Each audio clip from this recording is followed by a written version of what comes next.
degree. Hello, church, and welcome to another edition of the TCR Dialogue. I am your TCR fellow, Miss LaQuandrea Sweat, and we are graced with the presence of Dr. Betty W. Holley, who is the Academic Dean of Payne Theological Seminary, who is the Director of the Master of Divinity degree program, and a full professor of ecological theology. And if all the other titles, we know you have so much work and great stuff. Is there anything else that you have going, Dr. Holley? Well, I'm the proud presiding elder of the newly formed Dayton District, which is in the South Ohio Conference in the 3rd Episcopal District. As well as I have recently been appointed the director of the Justice Initiative for the Gift Collaborative organization, which helps 6 Black historically seminaries in the United States. Oh, that is awesome. We love the great things that you do for the church and the gifts that God gave you to do these great things. And speaking of, we know that Payne is one of the great institutes of the church, and we know that the reaccreditation process is coming up. Can you tell us what that all entails in the process of getting reaccredited for Payne Theological Seminary? Well, Payne is so blessed to have been accredited first time in 1995, and from that point on, we have kept our accreditation. So at this point, we're up for accreditation. Our ATS visit, which our accrediting agency is the Association of Theological Schools, they come to the campus. Their week to come visit us is September 29th to October the 2nd. And we have to prepare for that by doing a self-study. That's where the seminary has a good look at themselves in the mirror to see what have they done since they was last accredited, which was in 2018. So we look back and see where we have come and see what we have done relative to the curriculum, relative to staff, faculty hiring, what have we done differently that we didn't do in the last accreditation process.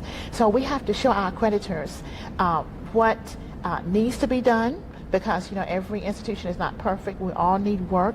So in putting together our self-study, we start about 3 years out.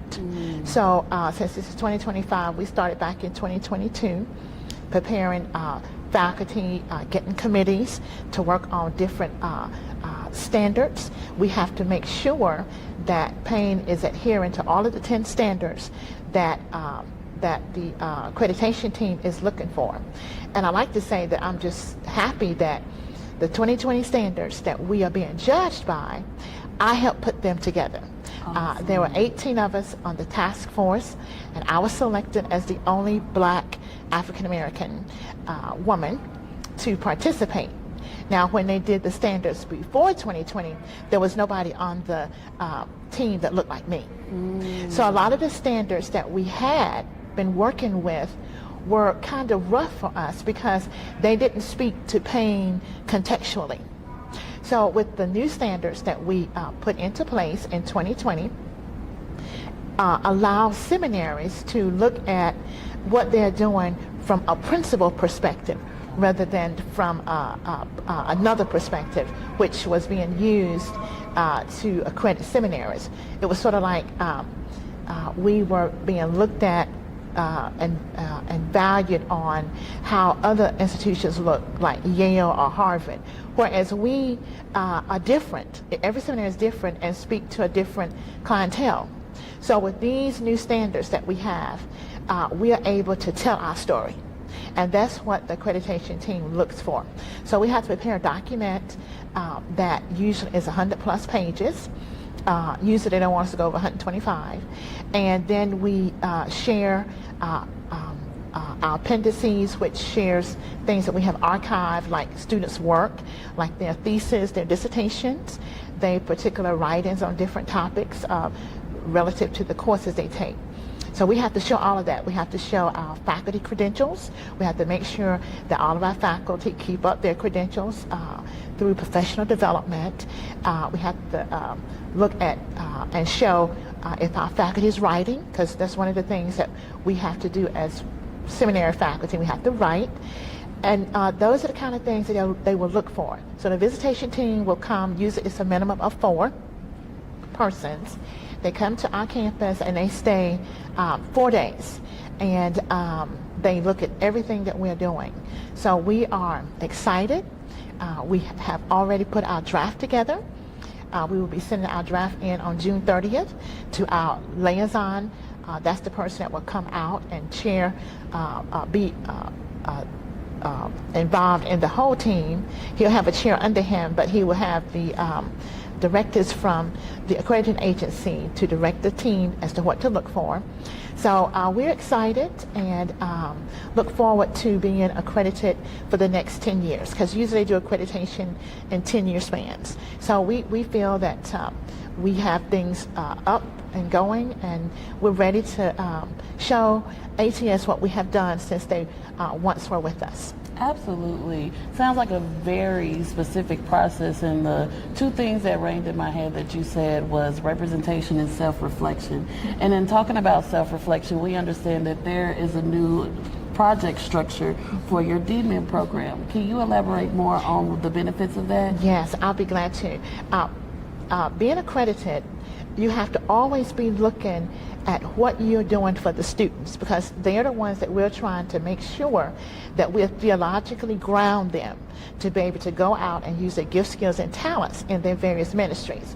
So if we have a program that's not working, then ATS expects us to fix it, meaning that we look at the program, we look at the enrollment, we look at who we are producing, and if we see that we are not keeping up with the challenges of the nation, because we want to be Payne wants to be on the cutting edge of theological education. So we want our students to be able to stand up against any student at Yale, Princeton, shoulder to shoulder with their gifts, skills, and talents. So therefore, if we have a program that we feel is not coming up to par, then we change it. And so the accreditation team calls that closing the loop, which means that we evaluate the particular program. If it's not working, then we just don't sit there and just keep pushing it out. We look at what we need to change. So in our Doctor of Ministry program, we were using a cohort method. Now the cohort method is a kind of a strict method where you are in a cohort and you can't come out of that cohort until your time is complete. So that restricts students' learning. With the new realigned structure that we're going toward, which is the colloquial model, it allows for students to diversify their topics. It allows them to enhance, to get a more in-depth study of what they are seeking. It allows them to look at their topic from an interdisciplinary approach, which means then that they can, if they look at let's say a particular topic that they're involved, they can get input and collaborate from other people's topic. Also, in the old cohort method, they were asked to do a project dissertation. And when you do a dissertation, you're kind of on your own. It's a lonely road. With the new model, the colloquial model, they're able to collaborate with their professors, with their seminarian counterparts, their classmates, to look at what topic and to evaluate that topic amongst themselves before they actually start working on it. So this helps them to ground themselves in the topic that they're choosing. They get more involved in it. It's from a contextual perspective, meaning that they're not just picking a topic out of the sky and say, okay, this is what I want to do my dissertation, my contextual dissertation. They are looking at how can I help my ministry. If you're in a church, you know, what can I do? What are we not doing at this church that can help us grow? And so they're looking at things that they can really help their congregation. So it's not a topic that is something that they can't use. And also it helps them to be able to continue the learning even after they have graduated.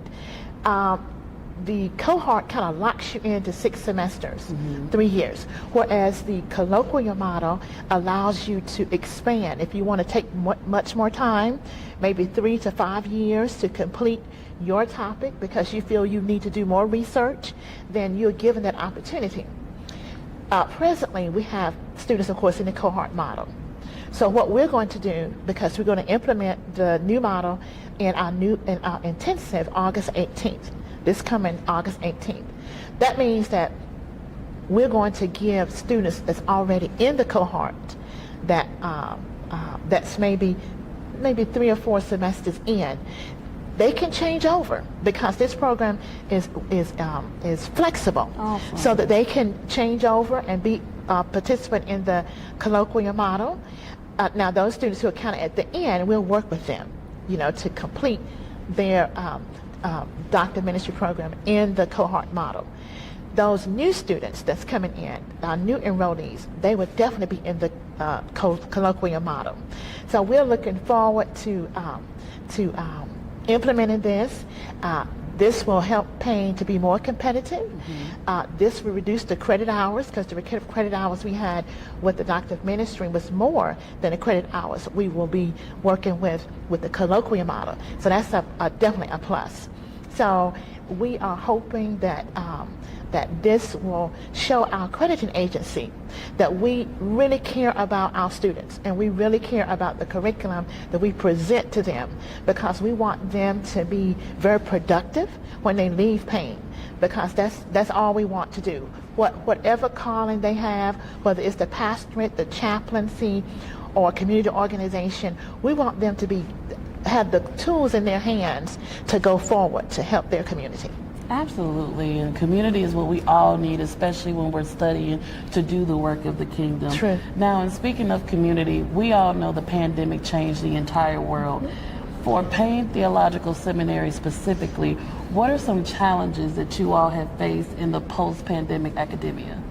Now, let me just say that Payne was blessed in the pandemic in that we didn't have to run online and put everything online. We were already there. I mean, thank God for our Board of Trustees that allowed us to take our MDiv program, at that time we didn't have the MARL, that was new. That came about during the pandemic.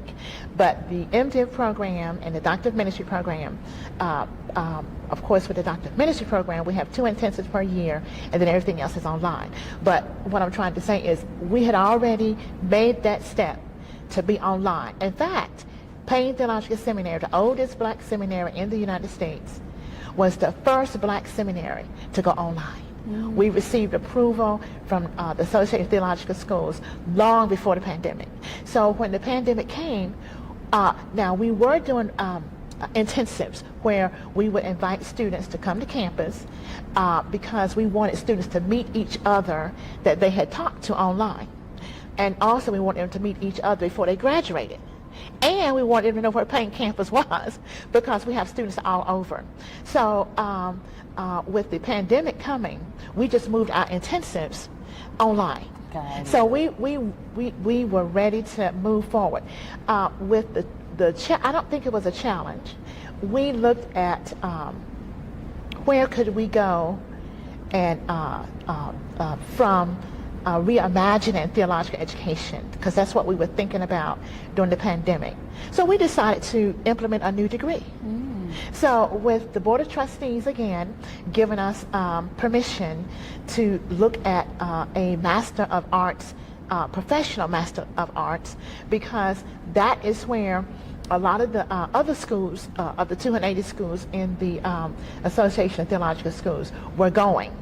And so, because being a part of the association and having served as the chair of the Board of Accrediting, it allowed me to see what other schools were doing. So I said, we can do that too. So we decided as a faculty to put together a Master of Arts in Religious Leadership. And this particular program is 48 credits. It speaks to persons who are not looking to be ordained. And it also is a realization of the connectional lay of the African Methodist Episcopal Church, because during 2008, the connectional lay wanted the church to give them the right, I guess, or permission to get some theological training. So we started looking at what is it that they wanted. So we did a survey, or I did a survey with the connectional lay at one of their biennials back in 2008. And at that time I asked them, what would you like relative to, what kind of courses would you like, what are you looking for? So they said they were looking for a certificate program. So we started looking at a certificate program. So in looking at that, I said, well, what from a certificate program, is that all? They said, no, eventually we want the lay people in the AME Church to maybe get a degree. So that was in 2008. Now, you know, God has God's own timing. We started, but it looked like we couldn't get anywhere. But then when COVID came and everything was kind of still and we were like in our tents, I said, this is the time. Let me start writing. So I started putting together our curriculum for the Master of Arts in Religious Leadership, got it approved with ATS. We started working with students, got it also approved from the higher ed of Ohio Department of Education. And we started, and this year, this commencement, May 9th, we were able to graduate our first graduates in the Master of Arts in Religious Leadership. So COVID presented to us, yes, some challenges, but we met those challenges with ideas to move us forward. So this added degree is a plus because we've had quite a few laypersons now to come aboard and want to pursue a master's degree in Master of Arts in Religious Leadership. That is absolutely amazing. Now, oftentimes we publicize how seminaries can benefit and support the church. How can the AME Church support Payne Theological Seminary? Well, presently, the AME Church supports Payne through 6 supporting districts, the 1st district, 2nd, 3rd, 4th, 5th, and 13th. They have asked those districts, the General Church has asked those districts to help Payne with operational monies. So financially, the church has insisted that these particular districts help Payne survive. And they have helped us survive for many years. And they're still helping us. And when they had to cut funding, not just for Payne, but all over the church, when things got tight, they cut. But, you know, we worked in that realm of finances. They can help us by helping us to get more students, you know, with presentations like this, where Payne is given a voice across the connection. This helps us. So, I mean, this is the AME Church in action, helping to allowing me to talk about what's going on at Payne. So that sort of like helps us to get more students. So getting more students involved, helping let me just say this, helping the districts to keep supporting us and not supporting us, we would appreciate that from the AME Church. All right, yes ma'am. And lastly, as someone like myself who is in ministry and currently in the Board of Examiners, what advice would you give someone that is an aspiring theologian? And if they are interested, what is the best way that we can get in contact with you? Online. We are online. We have our own website. You can come to our website and look at the degrees that we have. Right now we have waived the application fee. We did that during COVID, you know, because we wanted students to, we knew things were tight, people were losing jobs, all that kind of things, but we still want them to keep their seminary education in focus. You know, if they were accepting the call of the Lord on their lives and they wanted a theological education, we wanted to help them. So we didn't want the application fee to stand in their way. So we still have that waived. So you can come online, you can look at what's required for our MDiv. You can look at what's required for our MARL. And let me just go back up with the MARL. We do have ordained persons who have MDivs who are now going back and getting the MARL because they have another ministry. We've had a young lady who has a grassroots ministry. She has an organization in her community to help enlighten people on climate change. So she has sort of like a, I'm trying to remember the word, when she gets information about climate situations, she dispenses that out into the community. So she sort of like has a, I can't think of the word now, but a housing where she dispenses information. I can't remember what I want to say, but she wants to make sure that people in the community, because when you start talking about climate change, it affects all of us, especially health-wise. Mm-hmm. So she wants to make sure that her people in the community are getting top information.